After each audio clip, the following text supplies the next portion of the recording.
तो पुंगी की जो साउंड थी वो मेलोडियस थी और बहुत ही अच्छी साउंड थी उसकी। He played the instrument before royalty and everyone was impressed. तो रॉयल्टी हेयर मीन्स कि एम्परर और उसके मिनिस्टर्स के सामने उसको बजाया गया इंस्ट्रूमेंट को और हर कोई इम्प्रेस्ड हुआ। The instrument so different from the pungi had to be given a new name. क्योंकि पुंगी से तो बिल्कुल अलग था ये इंस्ट्रूमेंट, तो इसको नया नाम देने की भी ज़रूरत थी। एज द स्टोरी गोज, तो कहानी बताई जाती है, since it was first played in the Shah's chambers. Chambers means assembly, क्योंकि शाह मीन्स हेयर एम्प्रर। तो क्योंकि एम्प्रर के सामने उसकी असेंबली में फर्स्ट टाइम इसको प्ले किया गया था एंड वॉज प्लेड बाय अ नाई। बार्बर ने इसको पहली बार बजाया था, शाह के सामने बजाया था। So the instrument was named the shehnai. तो इसको नेम दे दिया गया शहनाई, जो शाह के सामने नाई ने बजाई, that is shehnai. So here you can see in the picture, this is the pungi. I think you have also seen this instrument. The snake charmers used to play this instrument called pungi, and this is the shenai. You can see the 7 holes here. By putting the fingers or closing some points, it produces a melodious sound. The sound of the shehnai began to be considered auspicious. तो शहनाई की sound को माना जाने लगा, consider किया जाने लगा कि ये फॉर्चुनेट है, ऑस्पिशियस है, शुभ है। And for this reason it is still played in the temples, और इसी कारण से अभी भी टेम्पल्स में इसको प्ले किया जाता है। And is an indispensable component of any north Indian wedding, और इसीलिए ये इनडिस्पेंसेबल इसेंशियल पार्ट है, कंपोनेंट है किसी भी नॉर्थ इंडियन वेडिंग का। In the pass the shehnai was part of the नौबत और traditional ensemble of 9 instruments found at royal courts.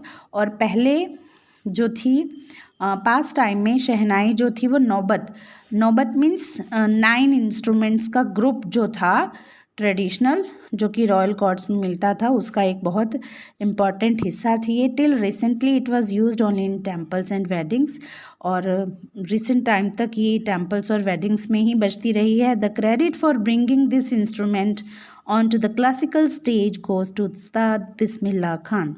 और इस इंस्ट्रूमेंट को क्लासिकल इंस्ट्रूमेंट्स के स्टेज पर लाने का जो क्रेडिट है वो जाता है उस्ताद बिस्मिल्लाह खान को। यानी कि औरंगजेब के टाइम के बाद से ये सिर्फ वेडिंग्स का और रिलेटेड ऑस्पिशियस ओकेजन्स का ही पार्ट रही। टेम्पल्स में ही इसको बजाया जाता रहा, वेडिंग्स में ही इसको बजाया जाता रहा, लेकिन इसको स्टेज पर लाने का, फिल्म्स में, म्यूज़िक में इसको यूज़ करने का जो क्रेडिट है वो उस्ताद बिस्मिल्लाह खान को ही जाता है। Here we are going to read about his childhood.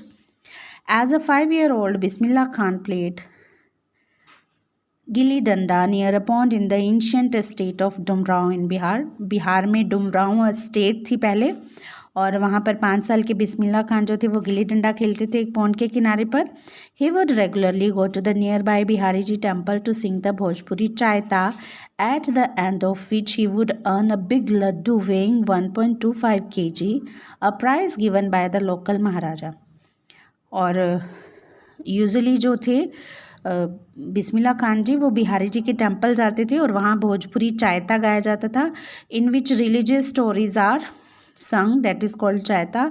और एंड में चायता के जो थे वो एक बड़ा सा लड्डू 1.25 kg का उनको एज अ प्राइज़ दिया जाता था लोकल महाराजा द्वारा।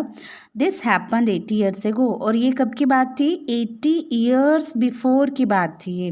And the little boy has travelled far to earn the highest civilian award in the India, the Bharat Ratna. और वो बच्चा जिसको कभी 5 साल की उम्र में चायता गाने के बाद 1.25 kg का लड्डू मिलता था प्राइज़ में, जब वो 80 ईयर ओल्ड हुए तो उन्हें, उस लिटिल बॉय को, इंडिया का highest civilian award Bharat Ratna मिला। Born on 21st March 1916, Bismillah belongs to a well-known family of musicians from Bihar. His grandfather Rasul Baksh Khan was the Shehnai Nawaz of the Bhojpur King's Court. तो birth date is given here of Bismillah Khan, और well known musician family थी बिहार की, जिस family में उनका birth हुआ। Grand father रसूल बख्श खान जो थे वो शहनाई प्लेयर थे at the Bhojpur king's court, और उनके जो फादर थे, his father Paigambar Bakhsh and other paternal ancestors, paternal ancestors means ancestor of the father, यानी कि उनके जो दादा साइड से जो भी थे अंकल्स थे या ग्रैंड फादर्स थे, were also great shehnai players, वो भी अच्छे shehnai players. The young boy took to music early in life, तो जल्दी ही म्यूज़िक सीखने लगे वो। At the age of 3 when his mother took him to his maternal uncle's house in Banaras, now Varanasi, Bismillah Khan was fascinated watching his uncles practice the shehnai. तो उनकी mother जो वो 3 साल के थे उनको लेकर अपने मैटरनल अंकल के घर गई हुई थी, यानी कि बिस्मिल्लाह खां के मामा जी के घर गई हुई थी बनारस में, which is also known as Varanasi. तो बिस्मिल्लाह खां जो थे वो फैसिनेटेड थे, दैट मीन्स स्ट्रांगली अट्रैक्टेड थे watching his uncles practise the shehnai. तो उनका इंटरेस्ट था, इंटरेस्ट पैदा होने लग गया था, वो अट्रैक्ट होने लग गए थे जब उनके अंकल जो थे वो प्रैक्टिस करते थे शहनाई की। Soon Bismillah started accompanying his uncle, accompanying मतलब वो भी उनको साथ देने लग गए। He started going with his uncle Ali Bakhsh to the Vishnu temple of Banaras where Bakhsh was employed to play the shehnai.